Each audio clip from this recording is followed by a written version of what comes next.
Hi, my name is Joe Pass, and today I want to talk about building single lines on various chord changes, chord patterns, or maybe just individual chords. But before I start that, I'd like to, maybe you would like to tune up. So here's a note to tune up with. It's A.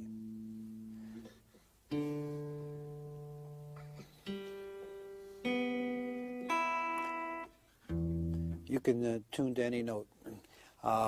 Usually I use a tuner to tune up with. I find that's the best way for me, or else I give my guitar to a friend and have them tune it. But and then there are other ways of tuning, that is with harmonics. And then this way I really learned when I started.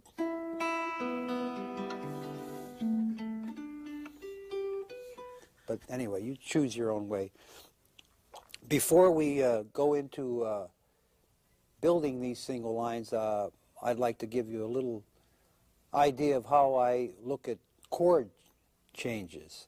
First of all, I look at chord changes as very basic. Major, minor, and dominant seventh are the only ways that I look at chord changes. I'm not interested too much in whether a chord is a C major 9th, 11th. I just want to know if it's a C major or C minor or a C 7th. And in the dominant family, I include the diminished chord as a dominant 7th flat 9 chord, and I include the augmented chord as a dominant 7th raised 5th chord. So in the dominant family, the diminished and the augmented become dominants for me. I use them. I put a root on the chord and use them as dominants. So when you look at chords, the only thing you have to look at is the chord a major, minor, or a dominant. And so simplify your thinking, and thus you can build lines that are easier to kind of picture or hear in your ear. When you're playing chords with all complicated intervals on them, or notes, like a C7 flat 9 raised 9 flat 5, that's too much, too many numbers and too much to try to incorporate in your playing. Just want to know whether it's a C seventh or C minor or a C major.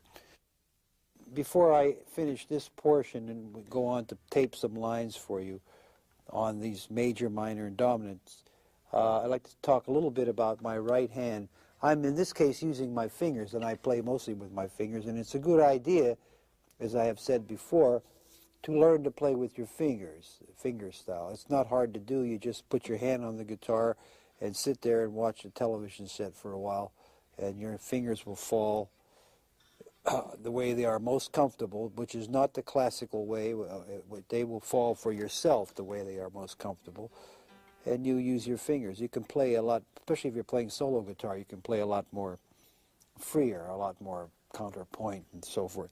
Playing, and I don't have any particular set of fingers. I'm not playing like, I sometimes play one finger twice, two fingers, whatever is most comfortable. I don't have any system, and you don't need a system. Only what works good for you. And I use a pick. And the pick, in this case, I use a very small pick, a half of a pick, and it's just a idiosyncrasy of mine. It's a habit, and I don't suggest that you use a small pick. I don't suggest you use a half a pick. I suggest you use a small pick, but not in this case this small. This is what I do. But I find it very difficult to use a pick that is large, because I think the closer you are to the strings, the better feeling you have for the instrument. So that's why classical players actually, I think, feel the instrument, because their hands are on the string. Anyway, the pick is...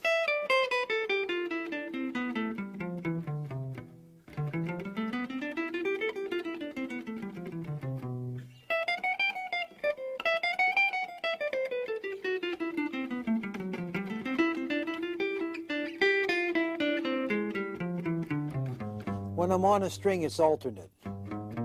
Down, up, down, up, down, up. When I change strings, it's down. Even though it should be alternate up and down, I don't do that, so I always pick down, even if I'm going back. If it's two down. Once in a while. Very seldom. So you find my playing has very little of... very little back picking. I think you get a lot of definition when you pick down.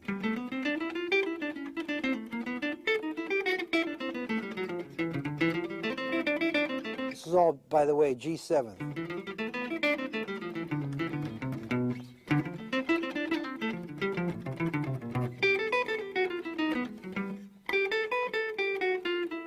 This is G7th augmented. A lot of playing in this case, for me, I do a lot of pull-off, hammer, and slurs.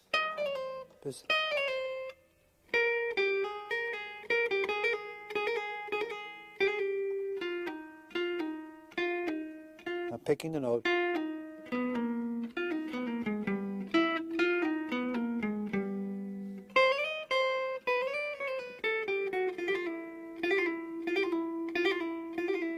If you want to practice it, you should practice like this. You have to strengthen this finger. I think the weakest finger for most players is this finger here. This.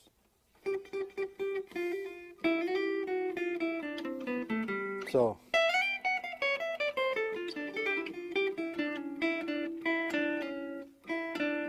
See, that's not picked. It's not.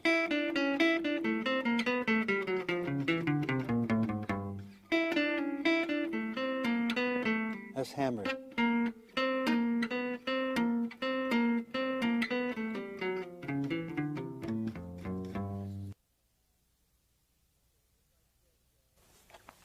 Okay, as I said, we would choose some chords, and I will play some lines on them. First, I'll start with just one basic change, and I'll keep everything in the key of C. And naturally, you know that if you play in another key, it's the very same principle, the very same idea. So, but key of C would be the easiest key to give examples in. So, for instance, if I have a C major chord. major 7th, but I call it C major.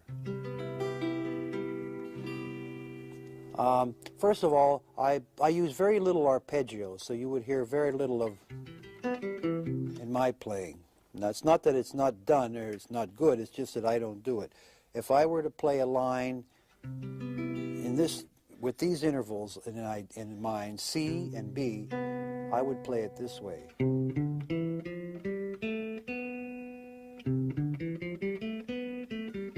Starting on the root and ending on the major 7th. Very seldom do I play or. So, this is a line on C major 7th that just comes to my mind.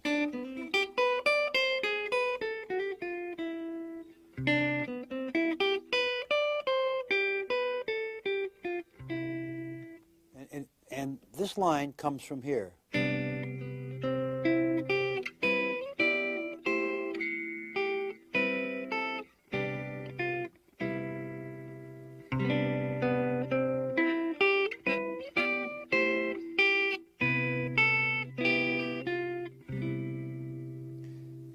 Now, if you're going to play, you should also be able to play these lines in other places.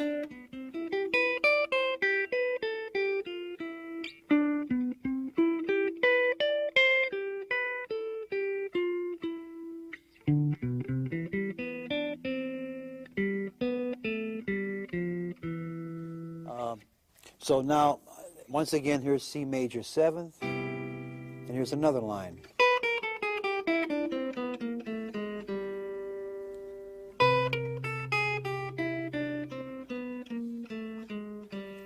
In many instances, repeating a phrase an octave lower is done a lot, and it makes it for a longer line.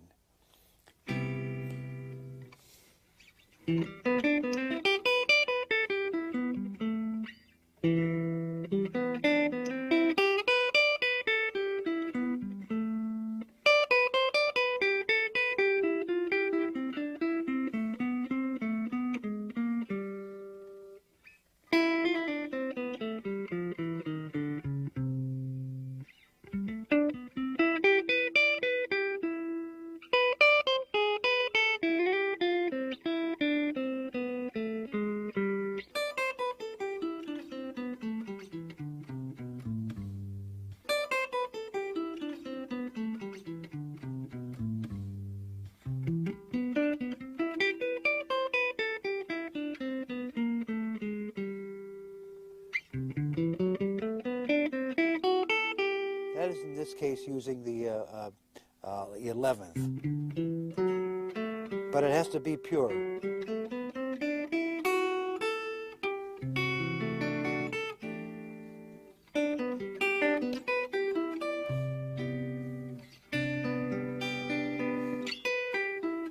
Now,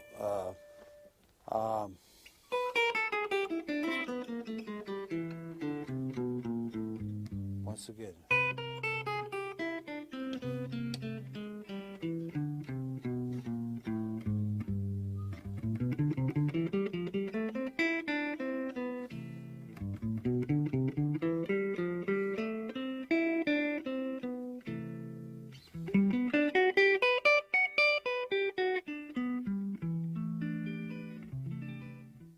If you cannot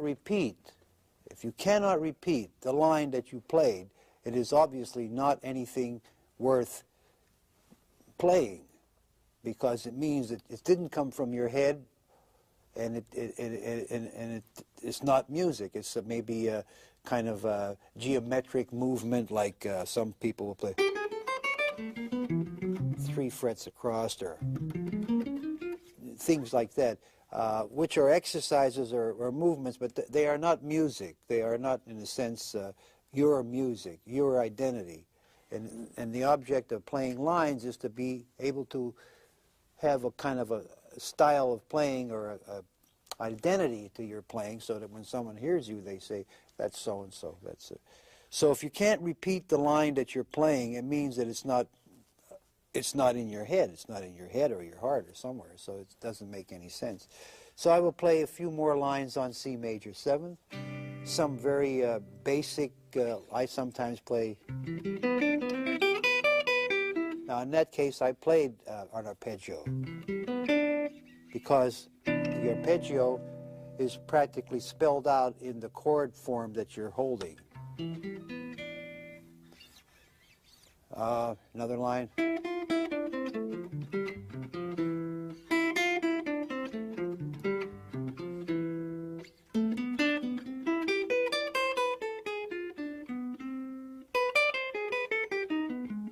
Now in this case I am playing lines. When you have a 1 chord, which is now in this case a C major 7, when you have a 1 chord for a bar, you can always use the 5 chord as a movement.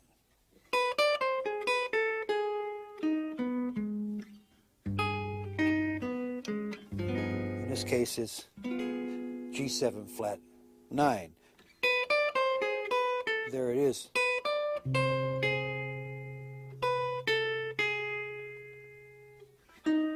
Raised 5th, flat 9.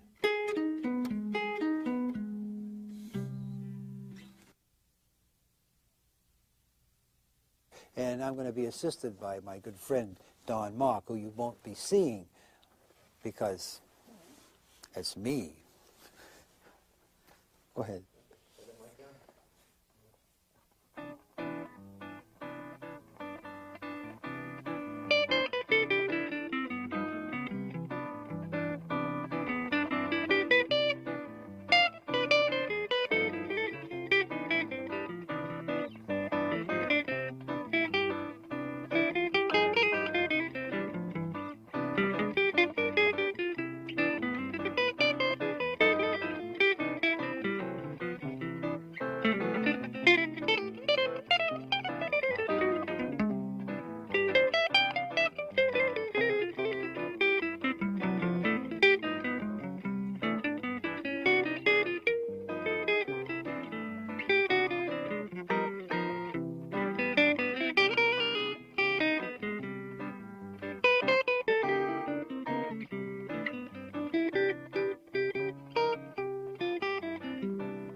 Okay, so we just left off talking about major chords, and I played some lines for you. Now, remember that there are just an infinite amount of lines that you could play. Every melody that you might learn that it could be applied to a major chord. Any melodies. So, you know, melodies are important. So, as an aside, you might consider learning as many songs as you can. That is the melody content, the melody of the song. Not just the chord changes, but the actual melody. So now talk about minor. In this case, C minor. Once again, first I would consider the sound of the chord.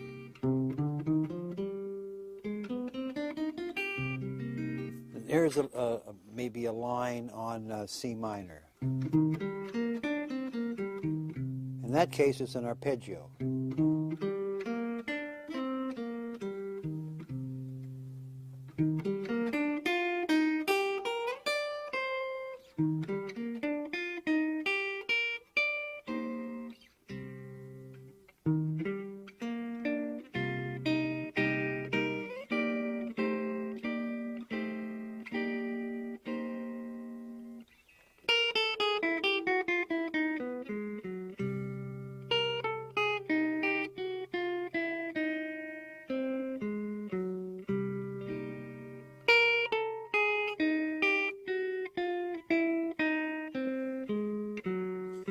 Now the reason I'm holding this form is to show you that it comes out of there. I would normally not play with this grip, with this C minor chord. I would play. but I'm showing you that so you can see that most of the playing comes from one of those bar forms, and all the notes you're looking for are right next to one another, and the fingering is not very difficult. So.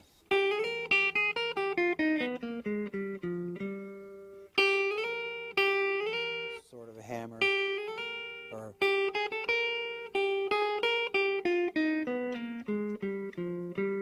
once again, I'm telling you that when you have a 1 chord, in this case C minor, you can always use the 5 chord as to build the line on.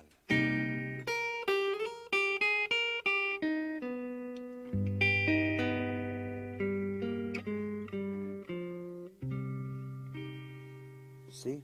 There's another line on C minor. Once again. Now, that is an example I told you that lots of lines are played in 2 and 3 octaves. That's 1.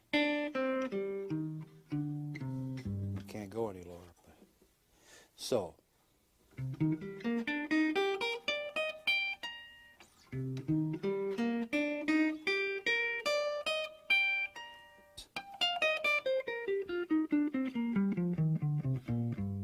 Once that is a 3 octave line.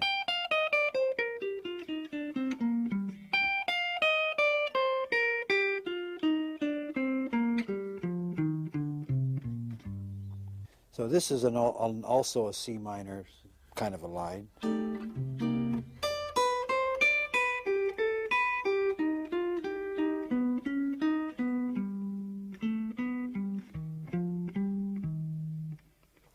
I'll try to play some minor lines just off the top of my head. This would be all C minor.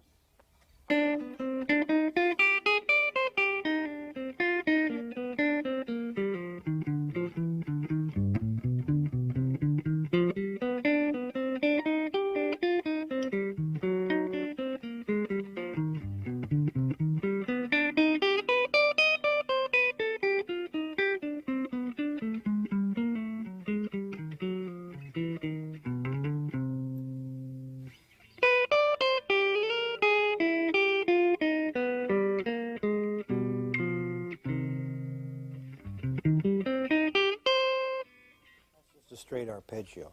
So what you're hearing in the case of those lines is you're hearing me play the 1 chord, which is C minor, through the 5 chord, which is G7th, and usually I'm using augmented sounds because to me these sounds go together.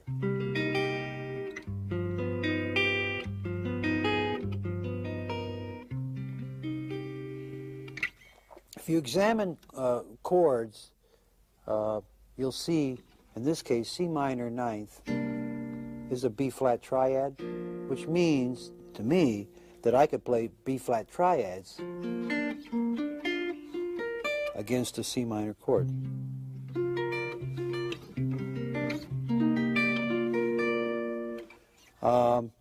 If you examine C minor 7th like this, it's an E-flat triad, which means that you could play certain lines on E-flat forms. Now, I know that modally you can do all these things and you understand them, but I'm talking about a lot about how the chord looks to you when you hold it, when you grip it, so you can see. A lot of playing is dictated a lot by forms that you play from. In this case, the C minor here tells me that E flat works, so that means that I could play this E flat, this E flat. So rather than have a lot of information that is theoretical, that works, but you're always thinking about what you're playing, it might be a good idea to observe a little bit what you're doing with your fingers and look at it like as if it were a puzzle that you were trying to figure out, where you could see that in this case a C minor has an E-flat triad, this has a B-flat triad, and various things like that, so that you can get a picture, because most of the notes you're looking for when you build lines are going to be inside those forms. inside those forms.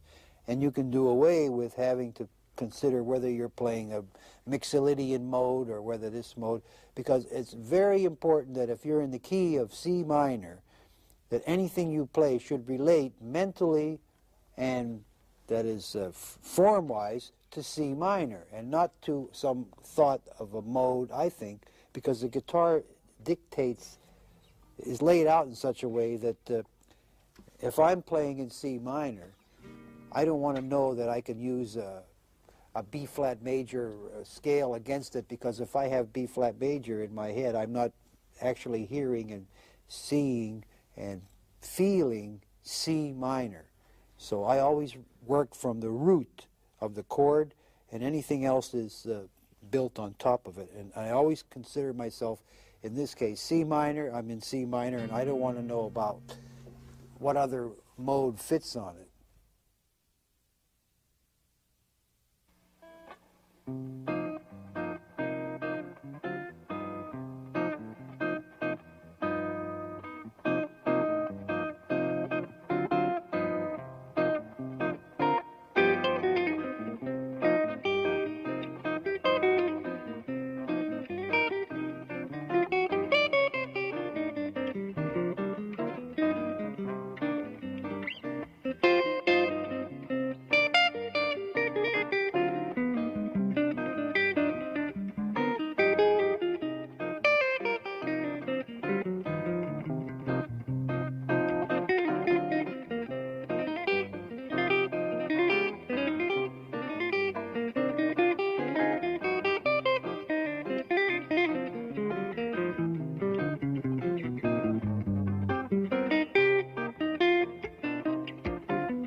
Now, we're talking about the dominant seventh chord, and that is a very important chord, and a lot of players don't get enough out of it. I think there's most of the tunes have dominant sevenths in them, especially standard jazz pieces.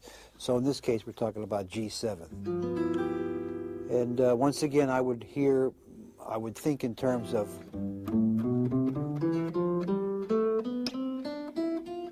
that is the complete sound of this chord.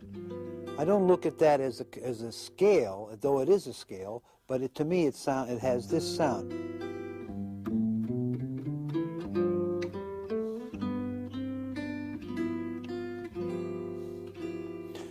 And in this case, it's a G6/9 or a G13th or whatever. G7th is all I think about. It has this in it. So here's some lines on it.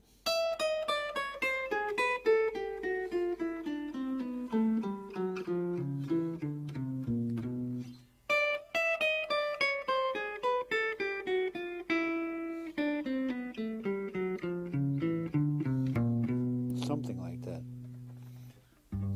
Here's some more lines.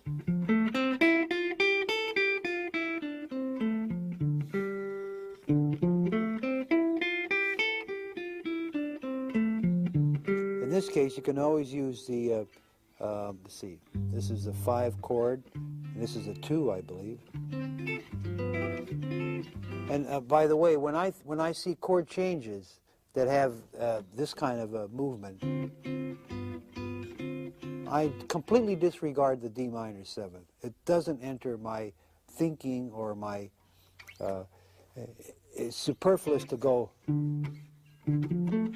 and then think of D minor 7th and play, and then play some kind of a G7th. Because if you play this, if you have this in mind, you have already included the sound that you need. The main sound between the minor 7th and the dominant 7th is this. That's it. So I would eliminate immediately if I saw chord changes that had, I would eliminate the minor 7 and go right for the dominant and play off the dominant, and you're free from trying to think in terms of 2 changes. You've broken it down to 1, and you'll have already included that minor 7th change. So here's some more lines on G7.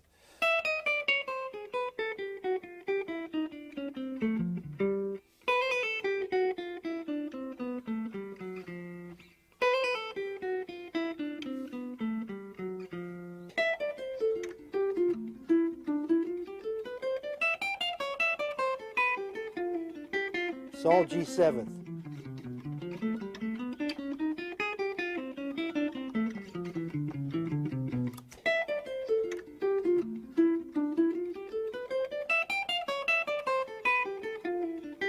Sol G7th.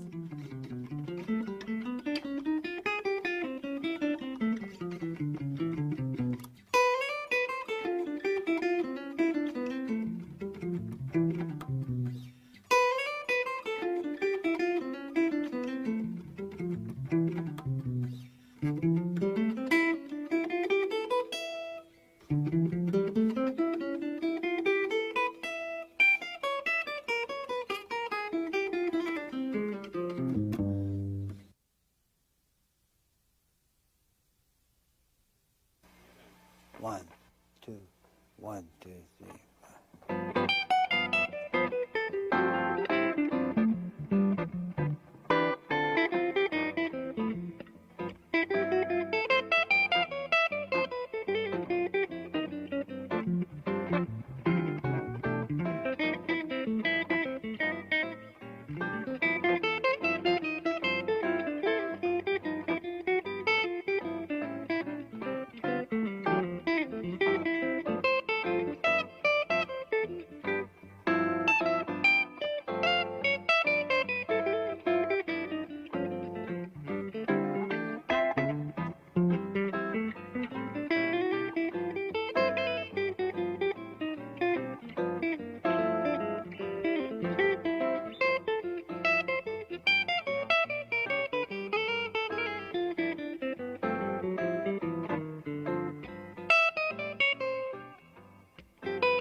Now, if you have these kind of dominant 7th chords, which are flat 9, raise 9, flat 5, raise 5, then you have to alter your scale, and I'm talking about these chords.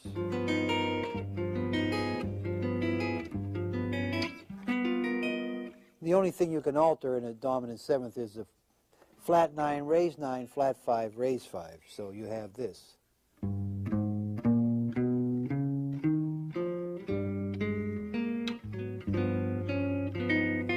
I will hold the bar.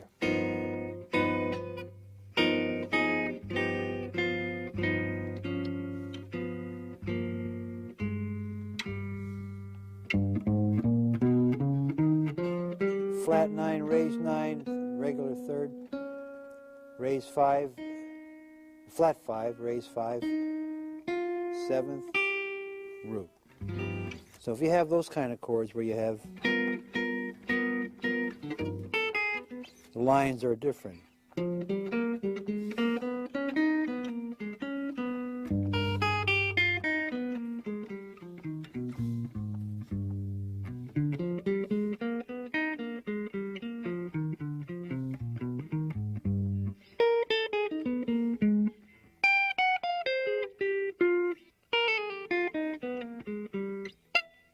Everybody plays this.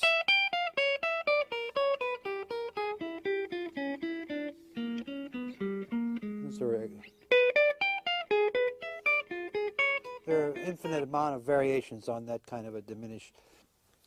And like I said before, I include this chord, which is a diminished chord, with a root as a dominant seventh chord. So I can play all these lines on this kind of a dominant seventh chord, a flat 9 chord. Diminish.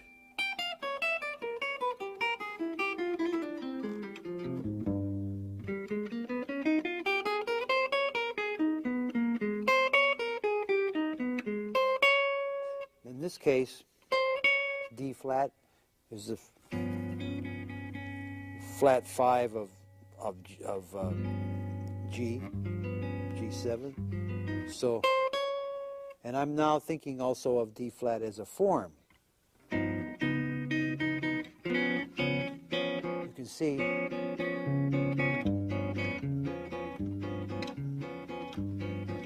so in this case I'm thinking of this.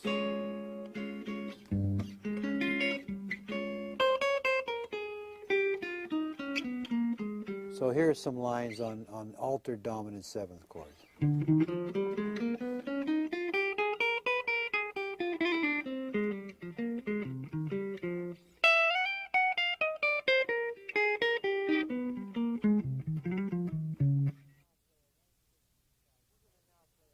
Okay. We're going to now play a 1-6-2-5 pattern for you so I can play some lines for you. And I will play my lines in the beginning straight eighth notes so you can see maybe how they go in from one change to another. Okay?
Flat 5. This is D7. This is D minor 7 flat 9. This is G7.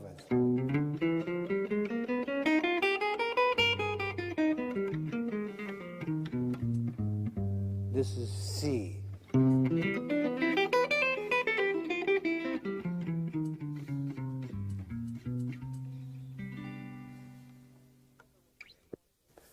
Remember, when you do 1, 6, 2, 5, you can make them dominants or minor sevenths or raised nines, flat nines. They don't have to be just 1, 6, 2, 5 pure chords. You have to build your lines around. It's a good idea to play it straight eighth notes to see if you can connect your lines from one chord to another.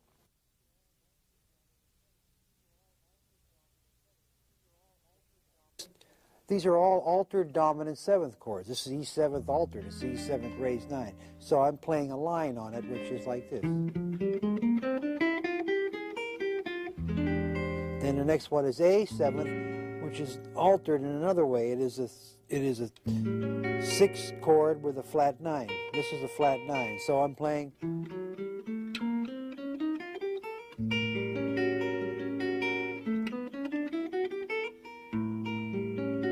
Next one is a D7th raised 9 flat 5, or raised 5, and I'm playing.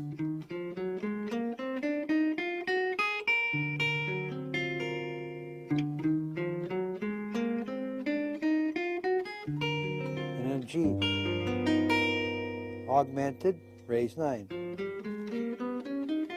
So what we're doing is we're playing. It's the same principle as if we were staying on a G7th chord, only we're using E, A, D, G, which is a whole bunch of 2 5s. So what that is 2 5. E minor, A7, D minor, G7. Or E, A, D, G. Or B flat, A flat, G. It's either chromatic or flat 5. But the example we're trying to show is how to play on altered dominant chords, connecting them up. So now Dawn will play a little rhythm on that.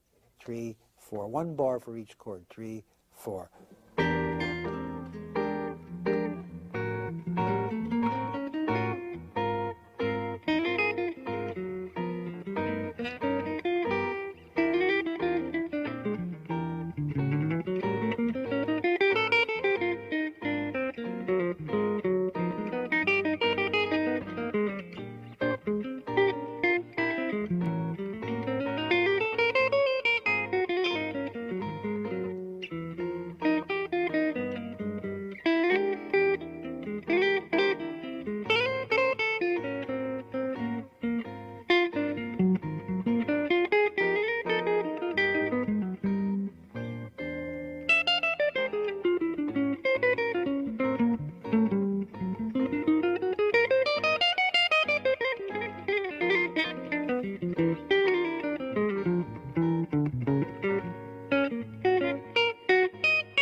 And remember that if you can't hum the line and you can't repeat it, then it's probably not a good line, and it's probably not coming from your head, but it's coming from your fingers.